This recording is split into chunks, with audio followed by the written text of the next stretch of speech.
अस्सलाम वालेकुम रहमतुल्लाहि व बरकातुहू। अजीज तुलबा, जैसा कि आप जानते हैं, आज नीट का हमारा तीसरा दिन है। कल जो था वो दूसरा दिन था और आज जो है वो वेडनेसडे है। ठीक है।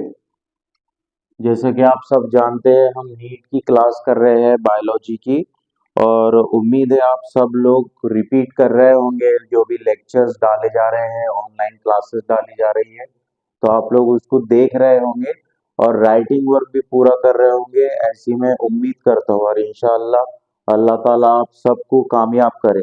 तो कल जो पार्ट हम पढ़ रहे थे वो था ट्रांसपोर्ट इन प्लांट्स। कौन सा पार्ट था? Transport in plants. तो हमने कल देखे थे ट्रांसपोर्टेशन के बारे में। ट्रांसपोर्टेशन जो होता है वो हम कह सकते हैं कि किसी चीज को जब हम एक जगह से दूसरी जगह ट्रांसफर करते हैं तो उसको हम ट्रांसपोर्टेशन बोलेंगे। कल हमने मीन्स ऑफ ट्रांसपोर्टेशन देखा था, मतलब ट्रांसपोर्टेशन कितने किस्म का होता है। तो हमने शॉर्ट डिस्टेंस का ट्रांसपोर्टेशन देखा था, जो इनसाइड द सेल होता है। ये समरी कर रहे हैं हम, जो लास्ट लेक्चर हुआ था हमारा डे 2 का। ठीक है। तो कल हमने जो ट्रांसपोर्टेशन देखा था वो तीन किस्म का था। एक था जो शॉर्ट डिस्टेंस ट्रांसपोर्टेशन था, एक था जो लॉन्ग डिस्टेंस ट्रांसपोर्टेशन था, और एक जो था जो सेलुलर ट्रांसपोर्टेशन देखे हमने कल। एक शॉर्ट डिस्टेंस ट्रांसपोर्टेशन देखे और एक लॉन्ग डिस्टेंस ट्रांसपोर्टेशन देखे। जो सेलुलर ट्रांसपोर्टेशन देखे हमने कल प्लांट के अंदर, वो होता है इनसाइड द सेल सेप, मतलब के खलिए के अंदर। और जो दूसरा ट्रांसपोर्टेशन देखे थे हमने सेल बाय सेल, यानी के वो ट्रांसपोर्टेशन कहला रहा था क्या? Short distance transportation. उसके बाद में तीसरे नंबर का या तीसरी किस्म थी ट्रांसपोर्टेशन की लॉन्ग डिस्टेंस ट्रांसपोर्टेशन, यानी के खलियात के अंदर जो भी वाटर आता है, मिनरल्स आता है, वो आता है जड़ों के जरिए। तो जड़ों में पाए जाते हैं खशबा और लाहा, जिसे जाइलम एंड फ्लोएम कहा जाता है। तो जड़ों का काम है पानी को, मिनरल्स को, सॉल्ट को जज्ब करना और उसको प्लांट के ऊपर या प्लांट के आखिरी हिस्से तक के ट्रांसपोर्ट करना। तो ट्रांसपोर्टेशन की मीन्स में हमने ये देखे थे। फिर उसके बाद में हमने शुरू किए थे कि पैसिव ट्रांसपोर्टेशन किसको बोला जाता है। उसके बाद में डिफ्यूजन की कुछ मिसालें देखे हमने कल। उसके बाद में डिफ्यूजन के साथ साथ हमने देखे फैसिलिटेटेड डिफ्यूजन क्या है। और आज हमको देखना है तीसरे दिन ऑस्मोसिस। क्या देखना है प्यारे बच्चों? ऑस्मोसिस। अब ये ऑस्मोसिस क्या है? ऑस्मोसिस एक ऐसा अमल है जो पौधों में होता है, जड़ों में होता है, खलियात में होता है। मतलब कि प्लांट के अंदर जितने भी खलियात है उन तमाम में ऑस्मोसिस का अमल होता है। अब ये ऑस्मोसिस होता क्या है? ऑस्मोसिस होता है एक ऐसा मरहला पौधों के अंदर जिसमें अगर पौधे का जो सेल सेप है, सेल सेप किसको बोला जाता? पौधे के अंदर जो खलवी माए होता है, उन दीवारों के अंदर का जो लिक्विड होता है वो कहलाता है सेल सेप। जैसे कि मिसाल के तौर पर ये खलिया है, ठीक है, ये सेल है, और सेल के अंदर ये है मरकजा, जिसको हम न्यूक्लियस कहते हैं। और ये हो गई सेल वॉल, यानी कि खलवी दीवार। और ये अंदर जो मटेरियल होता है ये होता है एक लिक्विड में, जिसको बोला जाता है सेल सेप, यानी कि खलवी माए या साइटोप्लाज्म जिसको बोलते हैं। अब अगर खलिए के अतराफ में जो लिक्विड है या जो खलियात है, वहां के लिक्विड का कॉन्सेंट्रेशन बढ़ जाए, यानी कि वहां जो माए मौजूद है उसका कॉन्सेंट्रेशन बढ़ जाए, यानी कि कॉन्सेंट्रेशन क्या हो जाए? हाई हो जाए, और अंदर का जो लिक्विड है उसका कॉन्सेंट्रेशन कम है, तो यहां पर ऑस्मोसिस का अमल ये होता है कि अंदर का जो लिक्विड है they are moved outside the cell for effect of high concentration of the solvent. जो भी अतराफ में खलवी दीवार के सॉल्वेंट होगा उसके हाई कॉन्सेंट्रेशन की वजह से वो तमाम लिक्विड जो होता है खलिए में का वो बाहर आता है। अब वो बाहर आने के लिए जिस चीज की जरूरत पड़ती है उसको बोला जाता है सेमी परमिएबल मेम्ब्रेन। क्या बोलते हैं उसको? Semi permeable membrane. अब ये सेमी परमिएबल मेम्ब्रेन क्या है? सेमी परमिएबल मेम्ब्रेन एक ऐसी झिल्ली होती है जो ऐसा समझ लीजिए आपको कि ट्रांसपोर्ट का काम करती है। जैसे कि एग्जाम्पल के तौर पर आपने ओनियन देखे, ओनियन की जब हम लेयर निकालते हैं तो एक ट्रांसपेरेंट लेयर नजर आती है, एक झिल्ली नजर आती है। उसी तरीके से अगर मिसाल दूं मैं आपको, तो एग एग को बॉईल करने के बाद में एक लेयर निकलती है उसके कवर के नीचे। तो ऐसा समझ लीजिए कि वो जो लेयर है वो हीट को अंदर और बाहर करने का काम करती है एग के अंदर। तो उसी तरीके से खलियात में भी सेमी परमिएबल मेम्ब्रेन होते हैं जो कॉन्सेंट्रेशन के हिसाब से, यानी कि लिक्विड के या खलिए के सराउंडिंग में जो कॉन्सेंट्रेशन होता है उसके अकॉर्डिंग क्या करते हैं, रिएक्ट करते हैं। तो अंदर का भी माहौल, यानी कि खलिए के अंदर का जो लिक्विड है उसका भी माहौल संतुलन में रहे या बैलेंस रहे या न्यूट्रल रहे, उसको सही करने के लिए ये सेमी परमिएबल मेम्ब्रेन एक तरीके का सेंसर का काम करते हैं। तो जो भी लिक्विड बाहर की साइड में रहेगा, अगर उसका इर्तिकाज हाई है तो अंदर का लिक्विड जो होता है वो बाहर आ जाता है। इसको बोला जाता है ऑस्मोसिस। तो ऑस्मोसिस जो है ये एक नेचुरल फिनोमेना है जिसमें प्लांट अलग अलग किस्म से अपनी कारकर्दगी जाहिर करते हैं। तो जितने भी बायोलॉजिकल मेम्ब्रेन्स हैं, जैसे कि प्लाज्मा हो गया, प्लाज्मा मेम्ब्रेन हो गया, इसके इर्द गिर्द ये सेमी परमिएबल मेम्ब्रेन जो होते हैं ये अपनी एक्टिविटी जाहिर करते हैं। अब सोचने वाली बात यह है कि कल हमने देखे थे कि जब भी कोई लिक्विड एक जगह से दूसरी जगह मूव होता है या पौधे जड़ों के जरिए पानी को ऊपर तक पहुंचाते हैं, तो उसके लिए दरकार होता है क्या? उसके लिए दरकार होता है प्रेशर, यानी कि इसको क्या बोलते हैं, प्रेशर को दबाव। और ये ही दबाव होता है जो ऑस्मोसिस के अमल में भी होता है। लेकिन यहाँ जो प्रेशर होता है उसको बोला जाता है ऑस्मोटिक प्रेशर। क्या बोलते हैं इसको? Osmotic pressure.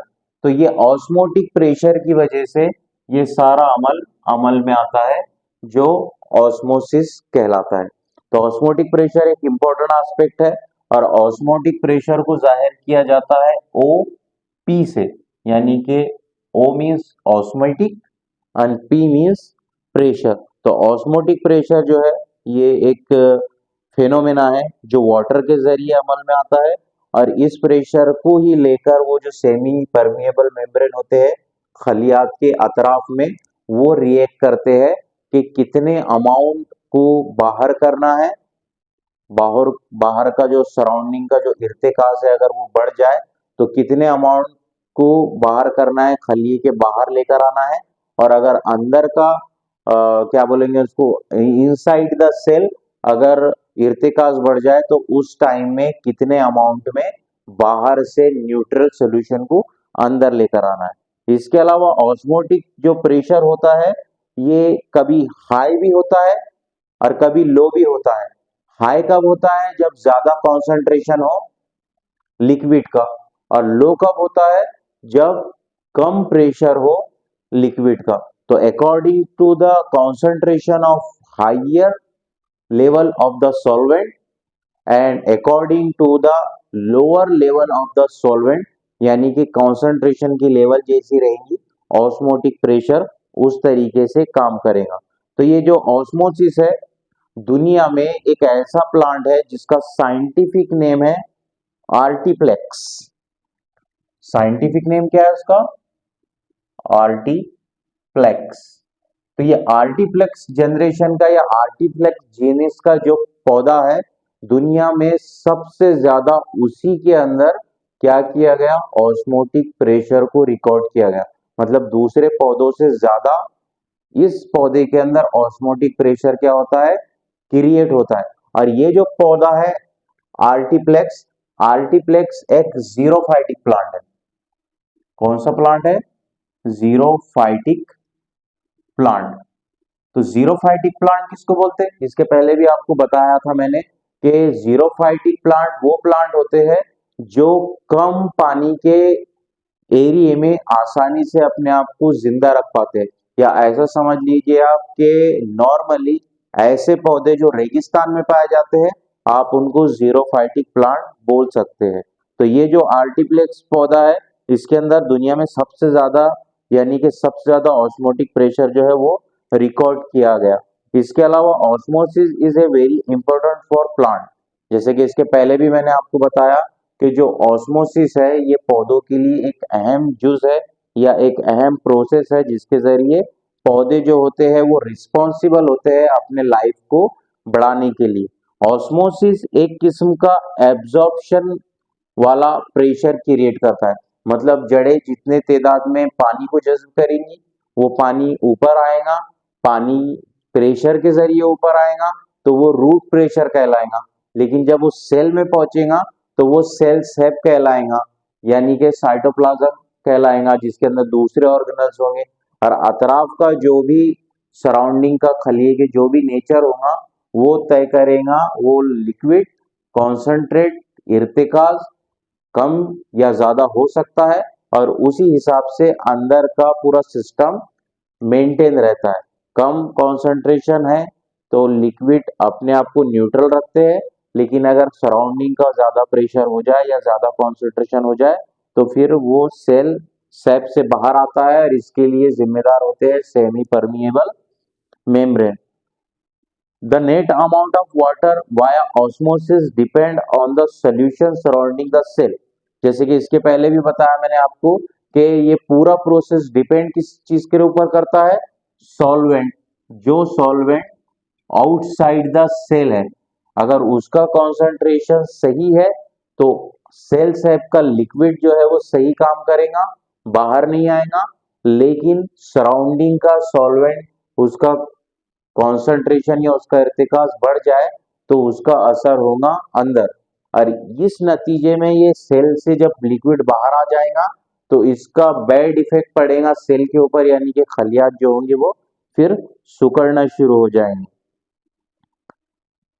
इसके बाद में जो नेक्स्ट प्रोसेस हमको देखना है ऑस्मोसिस के बाद में, वो है प्लाज्मोलेसिस। ठीक है, ऑस्मोसिस का टॉपिक यहाँ पर खत्म हो गया।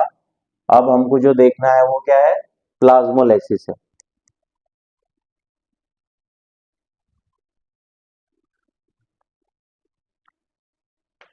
अब देखना है हमको कि प्लाज्मोलाइसिस क्या है।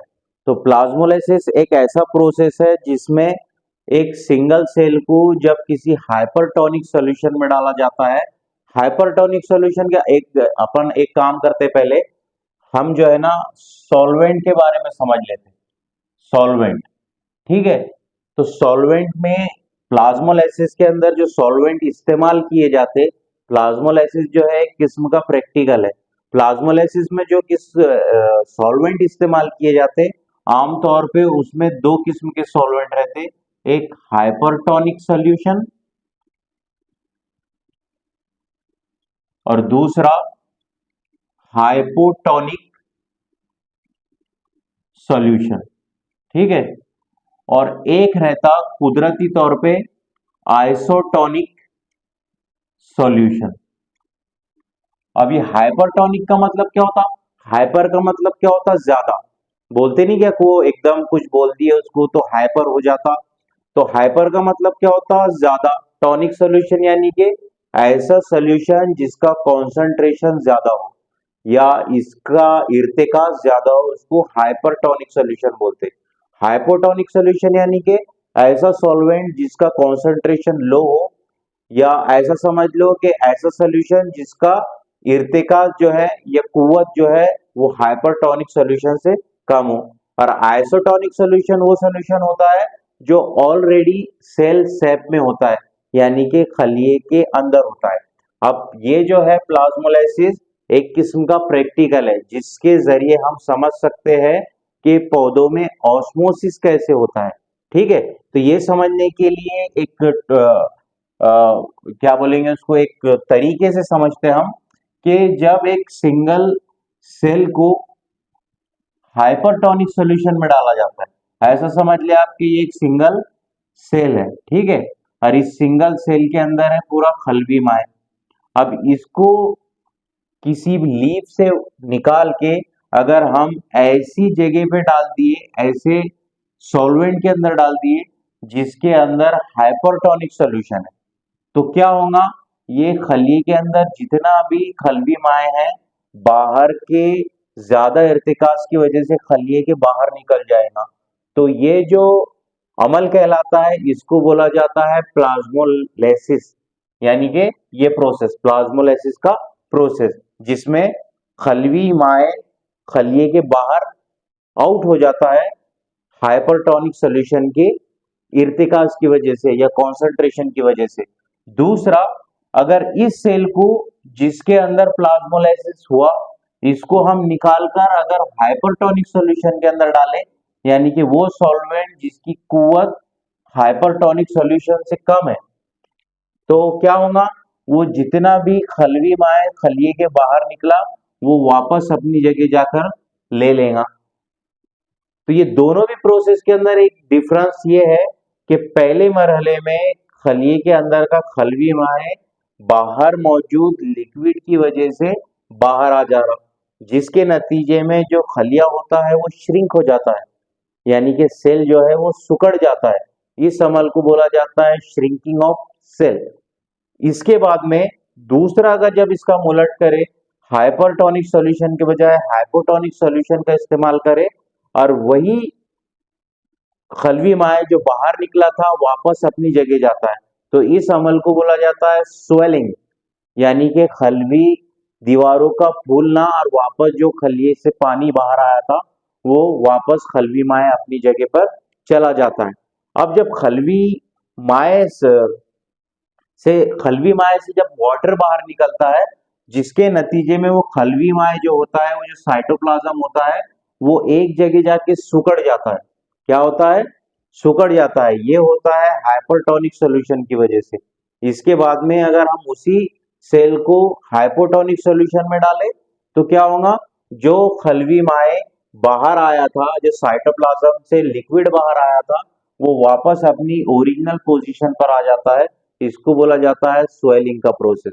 अब यहाँ पर साइंटिफिकली वो सेल जिसमें साइटोप्लाज्म जिसमें प्लाज्मोलाइसिस का अमल हुआ शुरुआती मरहलों में, यानी कि खलवी माए से जो वाटर है हाइपरटोनिक सॉल्यूशन से बाहर निकल गया और उसके बाद में जो सेल होगा वो कहलाएगा प्लाज्मोलाइज्ड सेल, यानी कि ये सेल का साइटोप्लाज्म सिकुड़ा हुआ है। जब हम प्लाज्मोलाइज्ड सेल को हाइपरटोनिक सॉल्यूशन में डालते हैं, जिसके नतीजे में जो साइटोप्लाज्म सिकुड़ गया था पानी निकलने की वजह से, वो वापस अपनी ओरिजिनल पोजीशन में आता है। इस अमल को बोला जाता है डीप्लाज्मोलाइज्ड सेल। ठीक है, ये दो पॉइंट याद रखना है आपको कि प्लाज्मोलाइसिस में पहली मर्तबा प्लाज्मोलाइज्ड सेल तैयार होते हैं जिससे साइटोप्लाज्म निकल जाता है और उसके बाद में वो सेल में वापस जब वाटर जाता है साइटोप्लाज्म अपनी जगह जाता है तो वो कहलाता है डीप्लाज्मोलाइज्ड सेल। तो ये जो प्रोसेस है अगर हम समझने की कोशिश करें तो घर पे अचार बनाया जाता है, करेक्ट। जब अचार बनता है तो उसको कई दिन तक के वैसे ही रखा जाता है। जाहिर सी बात है, जब कई दिन तक के उसको रखा जाता है तो उसके अंदर बैक्टीरिया वगैरह क्या होते हैं, जर्मिनेट होते हैं। तो वो जो बैक्टीरिया होते हैं एक्चुअली फायदेमंद है। ऐसा नहीं है कि वो बैक्टीरिया अचार में होते हैं तो वो उसको खराब कर देंगे या फिर हम अगर उसको खाते हैं तो हमें नुकसान पहुंचेगा, वैसा नहीं है। जो बैक्टीरिया फायदेमंद है वही अचार के साथ में या पिकल के साथ में क्या होते हैं, बाइंड होते हैं, उसमें फर्मेंटेशन करते हैं। लेकिन जो बैक्टीरिया होता है वो सिंगल सेल होता है, आपको पता है बैक्टीरिया कैसे होते हैं, सिंगल सेलुलर ऑर्गेनिज्म होते हैं। और ये सिंगल सेलुलर ऑर्गेनिज्म एक खलिए के ऊपर क्या होते हैं, डिपेंड करते हैं। जब पिकल के अंदर इनकी नशोनुमा होती है तो जो पिकल होता है या जो अचार होता है उसमें कॉन्सेंट्रेशन ज्यादा होता है, यानी कि वो क्या होता है, हाइपरटोनिक सॉल्यूशन। और ये जो बैक्टीरिया है ये होता है क्या, इसका जो साइटोप्लाज्म है वो होता है लो, जिसके नतीजे में वो बैक्टीरिया की ज्यादा ग्रोथ नहीं हो पाती। दूसरा अगर देखें कि अगर गिजा है या कोई दूसरी चीज है जो जल्दी खराब हो जाएंगी, जैसे कि दूध हो गया, ठीक है, दूध के अंदर अगर थोड़ा सा बैक्टीरिया चला गया तो साइटोप्लाज्म फूलता है, जिससे बैक्टीरिया की अनवा बढ़ती है या बैक्टीरिया की तादाद बढ़ती है, और वो दूध जो होता है फिर वो लैक्टिक एसिड के जरिए, लैक्टोबैसिलस बैक्टीरिया के जरिए क्या होता है, दही में कन्वर्ट होता है। तो ये है प्लाज्मोलाइसिस का प्रोसेस। इसके बाद का तीसरा प्रोसेस है प्लाज्मोलाइसिस के बाद में इम्बिबिशन। ये इम्बिबिशन क्या है? इम्बिबिशन एक प्रोसेस है जिसमें सीड जो होता है, बीज, बीज के जो ऊपर का खोल है उसमें पानी जज्ब होता है। देखिए यहाँ गौर कीजिए, ऑस्मोसिस देखे हमने, ऑस्मोसिस में भी यही सारी चीजें थी, खलीए के बाहर पानी निकलना, खलीए के बाहर आना, अंदर जाना, वो सारा मरहला जो हो रहा था वो क्रिएट हो रहा था ऑस्मोटिक प्रेशर की वजह से।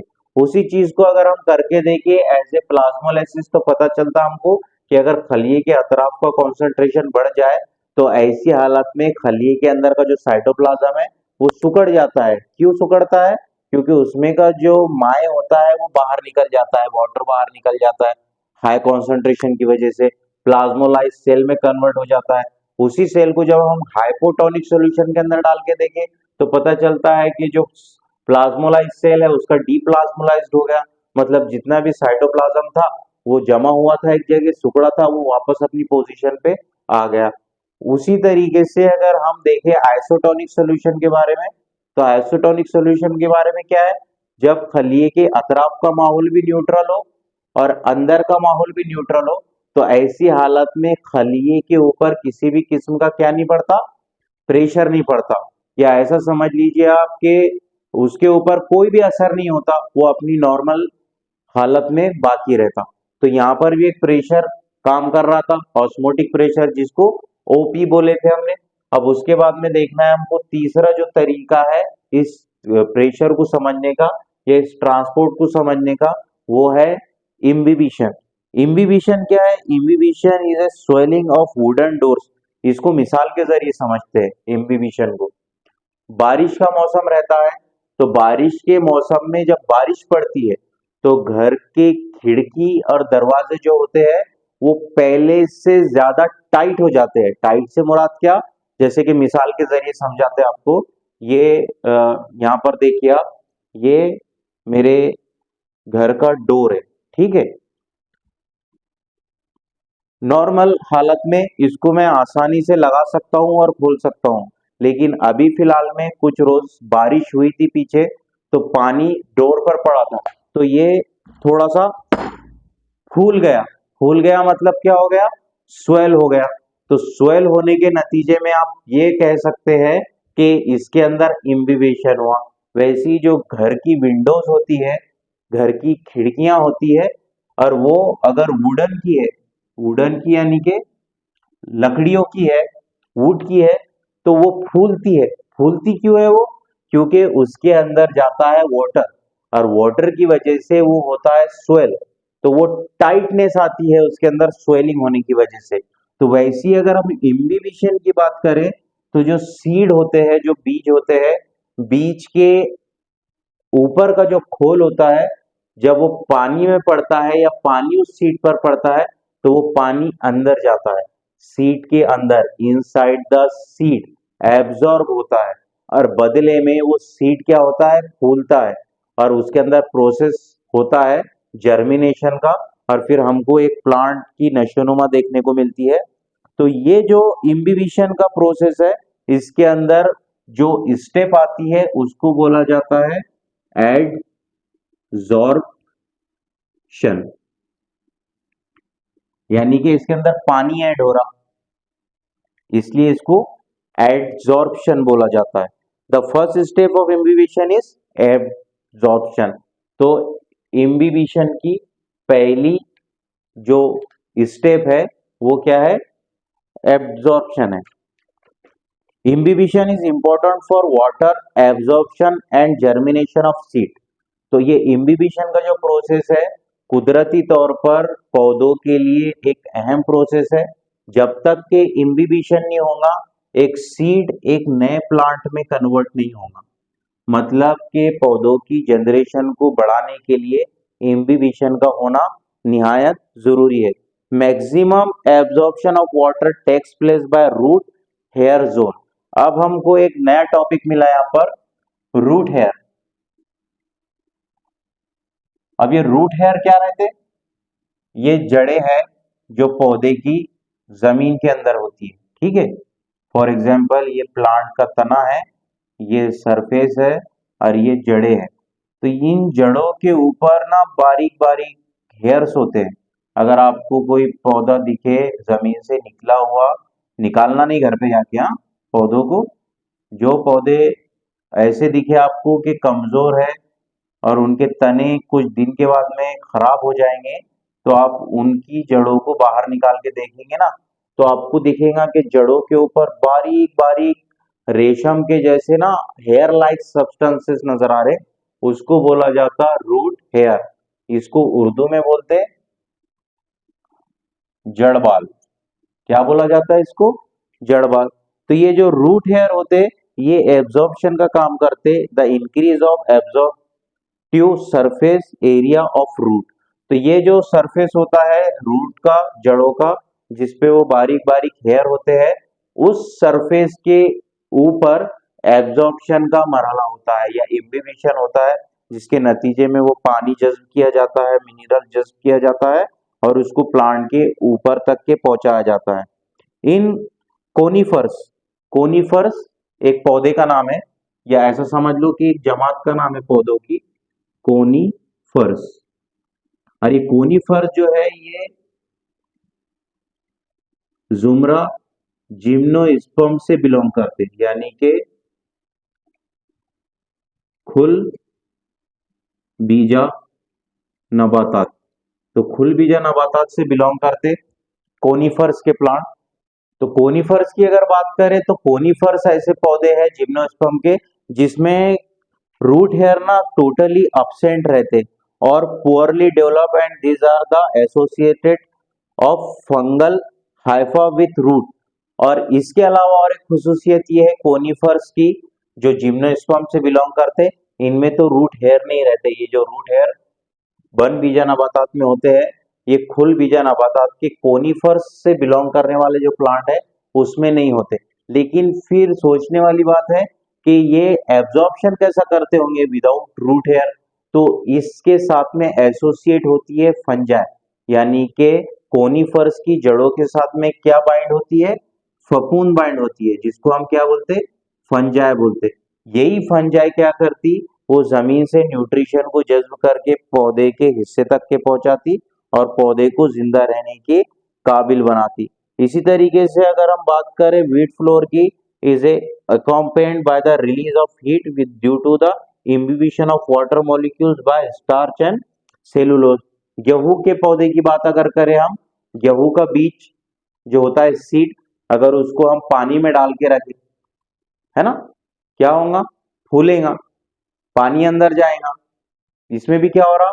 ऑस्मोसिस हो रहा, प्लाज्मोलाइसिस हो रहा, इम्बिबिशन हो रहा। बेस्ट एग्जांपल है किशमिश की। किशमिश अगर आप पानी में रखो, शीरखुरमे में देखते होंगे ना, अगर डाल दिए किशमिश तो क्या होती? बाद में फूल जाती। तो ये क्या है? ये एक प्रोसेस है इम्बिबिशन का, जो पौधे में कुदरती तौर पर होता है। और पौधे इस इम्बिबिशन को अगर ना करे तो पौधों के सेल डैमेज होंगे। पौधों में इम्बिबिशन ना हो तो सीड से प्लांट डेवलप नहीं होंगे। प्लांट डेवलप ना हो तो वो पूरा एक साइकिल है, फिर पूरा प्लांट नहीं रहे तो ऑक्सीजन ना नहीं रहेगी, ऑक्सीजन नहीं रहेगी तो फिर हम जिंदा कैसे रहेंगे? तो वो एक पूरा साइकिल है। तो ये जितने भी चीजें देखे हमने, ऑस्मोसिस, प्लाज्मोलाइसिस और imbibition, is a important process in plant life, जो खलियात के लिए इम्पोर्टेंट है और पौधों की लाइफ के लिए इम्पोर्टेंट है। ठीक है, तो आज के लिए इतना काफी है। इंशाल्लाह नेक्स्ट लेक्चर में हम देखेंगे एक्टिव ट्रांसपोर्ट क्या होता है ना। इसकी ये जितना भी देखे हमने, एक्टिव ट्रांसपोर्ट नहीं था, ये कौन सा ट्रांसपोर्ट था? पैसिव।